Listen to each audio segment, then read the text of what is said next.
Capital structure refers to the composition of long term sources of funds. Whenever we are talking about long term sources, that means we are talking about owner's capital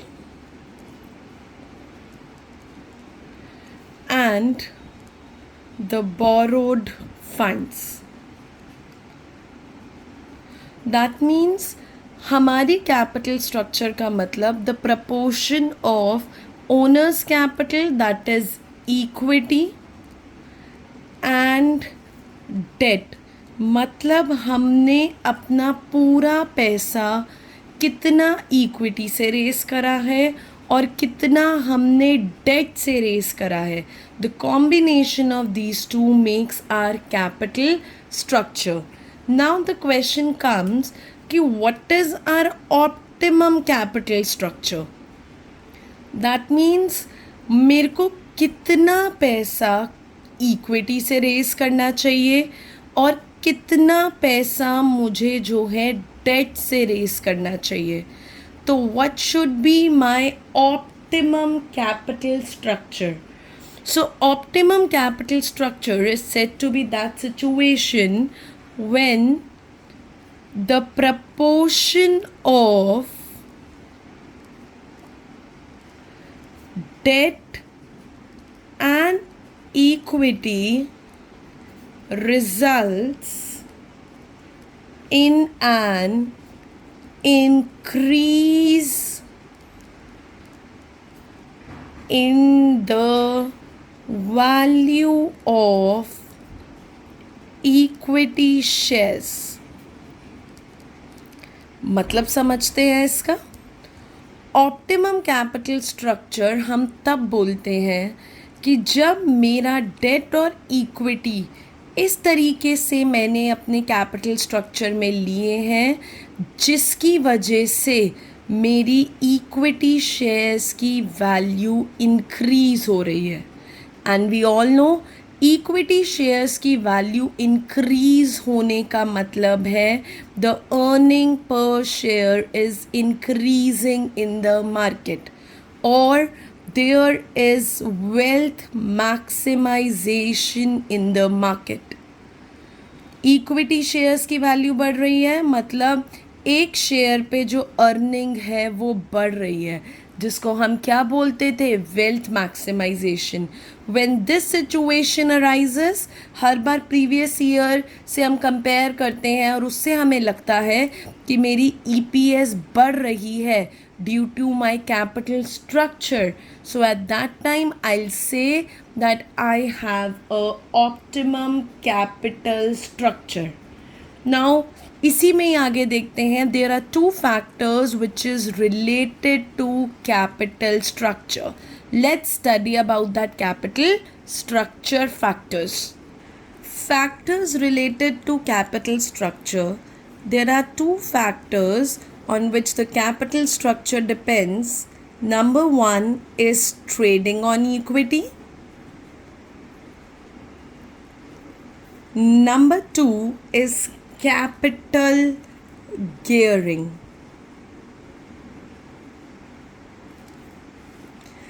When we are talking about trading on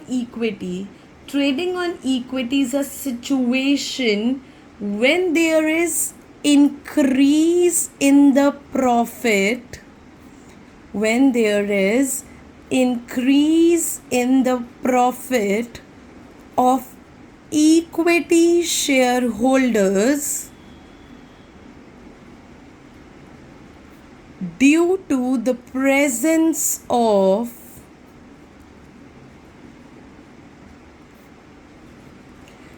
fixed financial charge.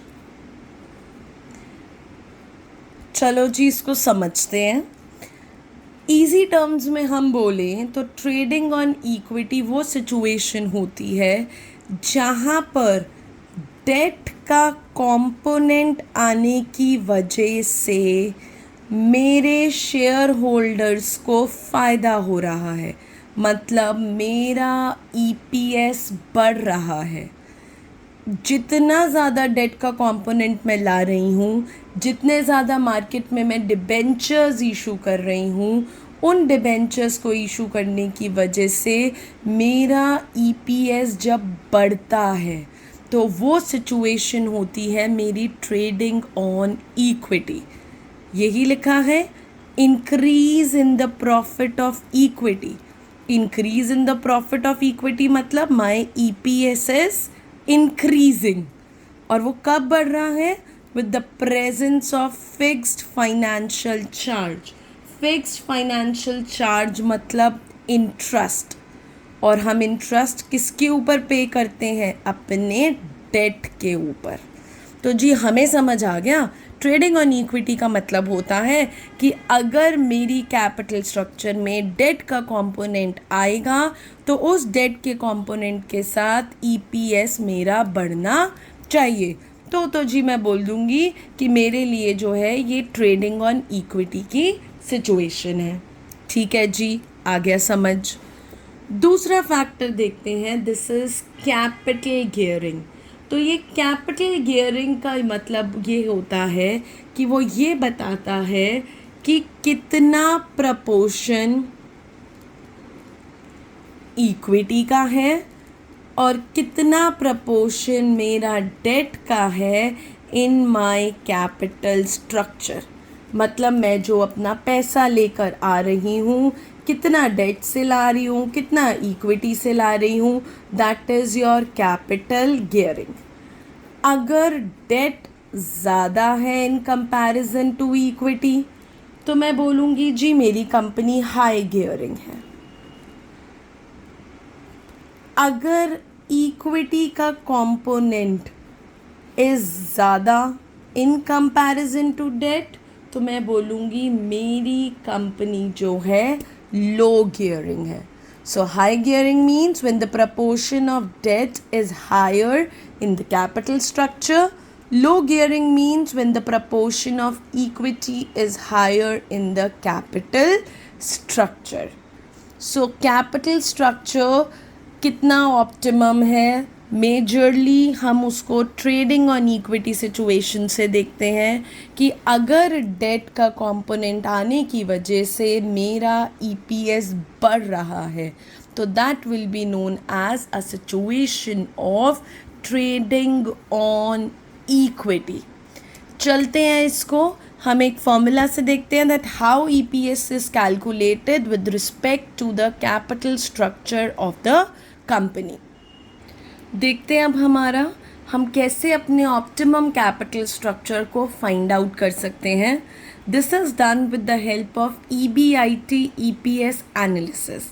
देखते हैं, सबसे पहले हम इसमें अपना लेते हैं EBIT, that is earning before interest और टैक्सेस, और I can say that the earning from my regular business,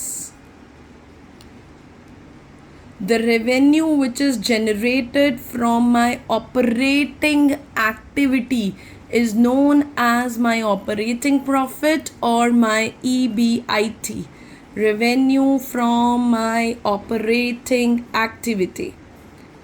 अब मैंने ये जितना भी पैसा कमाया, सबसे पहले मुझे इसके ऊपर इंटरेस्ट पे करना होता है। We know that interest is my financial charge. It is a burden on the company. Company को जो है इंटरेस्ट अपने डेट पे देना ही होता है, whether the company has profits or not. So after paying these interest, the amount which is left is known as PBT, that is profit before taxes. अब ये जो अमाउंट हमारा बचता है अपना फाइनेंशियल चार्ज देने के बाद, इसके ऊपर हम अपने टैक्सेस पे करते हैं। टैक्सेस पे करने के बाद जो पैसा बचता है that is known as profit after tax, that is PAT. और इन ईजी वे हम बोल सकते हैं this is the amount available for equity. अपना फाइनेंशियल चार्ज देने के बाद, अपने टैक्सेस देने के बाद जो हमारे पास पैसा बचता है, दिस पैसा belongs to the owners of the company. ये पैसा हमारा इक्विटी का होता है। तो इसके बेसिस पे हम अपना ईपीएस कैलकुलेट करते हैं। So EPS is amount available for equity upon number of equity shares. That means the proportion of equity in my capital structure. From here we'll get to know our EPS and उससे हमें पता चलता है कि date की वजह से मेरा EPS बढ़ा है या कम हुआ है। यहाँ से हम पता लगाते हैं कि ये डेट की वजह से शेयर होल्डर्स को फ़ायदा हुआ है या नहीं हुआ। डेट की वजह से शेयर होल्डर्स को फ़ायदा हुआ है, that means it is a situation of trading on equity, the factor which helps us to find out the optimal capital structure. देखते हैं जी, एक एग्जाम्पल से समझते हैं। छोटे से एग्जाम्पल से देखते हैं। हमें दो कैपिटल स्ट्रक्चर दिए हुए हैं। पहले ऑल्टरनेटिव में कंपनी के पास सिर्फ जो है इक्विटी है, मतलब the 40 lakh rupees is totally raised from the equity. In the second alternative equity से 30 लाख आ रहा है और डेट से 10 लाख आ रहा है। अलॉन्ग विद दैट हमें दिया है शेयर्स का जो है फेस वैल्यू ₹100, टैक्स 30% दिया है, earning before interest and taxes is ₹8 lakh and debt के ऊपर जो फाइनेंशियल चार्ज है that is 9%. Now we need to tell which alternative is better. Let's see, let's check this by calculating. In both the situations, our EBIT is ₹8 lakh. In alternative one, there is no debt.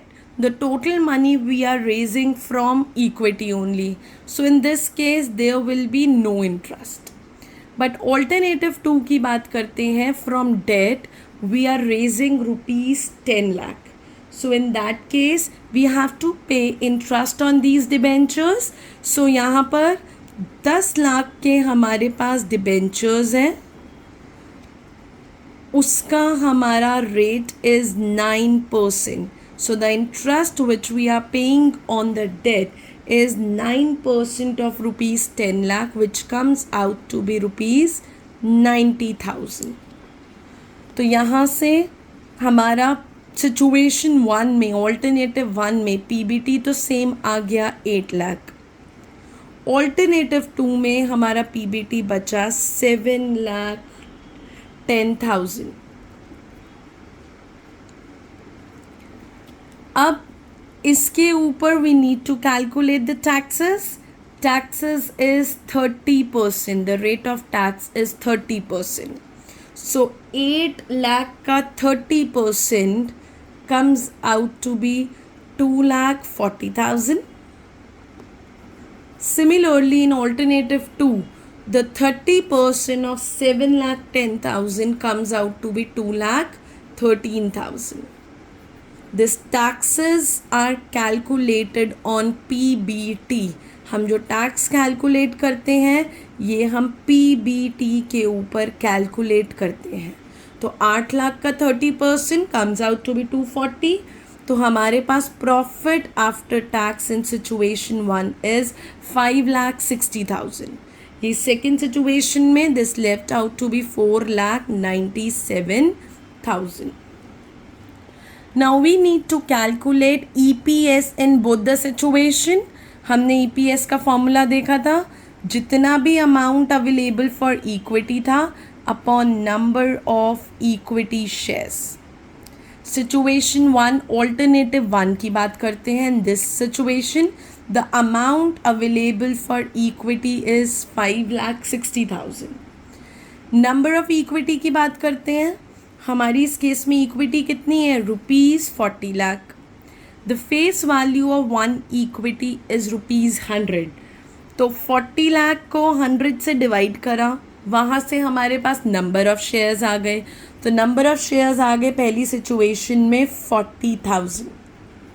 तो 5,60,000 divided by 40,000, EPS आ गया 14 रुपये, 14 rupees. Second alternative की बात करते हैं। Amount available for equity is 4,97,000। अब फिर से देखते हैं इसमें इक्विटी कितनी है। ऑल्टरनेटिव 2 में हमारे पास इक्विटी है 30 लाख्स की, रुपीज़ 30 लाख, और एक हमारा शेयर है 100 रुपये का। तो यहाँ से हमारे पास नंबर ऑफ इक्विटी हो गई 30 lakh divided by 100, that means 30,000 are my equity shares. So from calculating this मेरे पास आया ₹16.57। So here in situation 1, the alternative 1, मेरे पास EPS था 14 रुपये। ऑल्टरनेटिव 2 में मेरा EPS बढ़कर हो गया 16.57।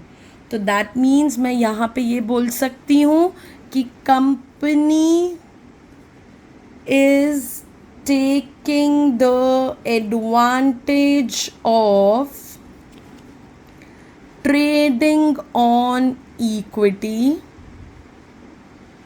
With alternative 2। अगर हम ऑल्टरनेटिव 2 लेते हैं जिसमें डेट का कंपोनेंट आ गया, इसकी वजह से हमारा EPS बढ़ गया। उसी को हम ट्रेडिंग ऑन इक्विटी बोलते थे, जहाँ पे with the proportion of debt मेरा EPS बढ़ रहा है। तो company should go for alternative 2 where there is an advantage of trading on equity। और हमें वो ऑप्टिमल स्ट्रक्चर कैसे पता चला? With this EBIT EPS analysis, कि अगर मैं ऑप्टिमल स्ट्रक्चर की बात करूं तो इन दोनों केसेस में से this alternative 2 has a optimal capital structure. Now I hope with this it is all clear that how to find out the optimal capital structure with the concept of trading on equity.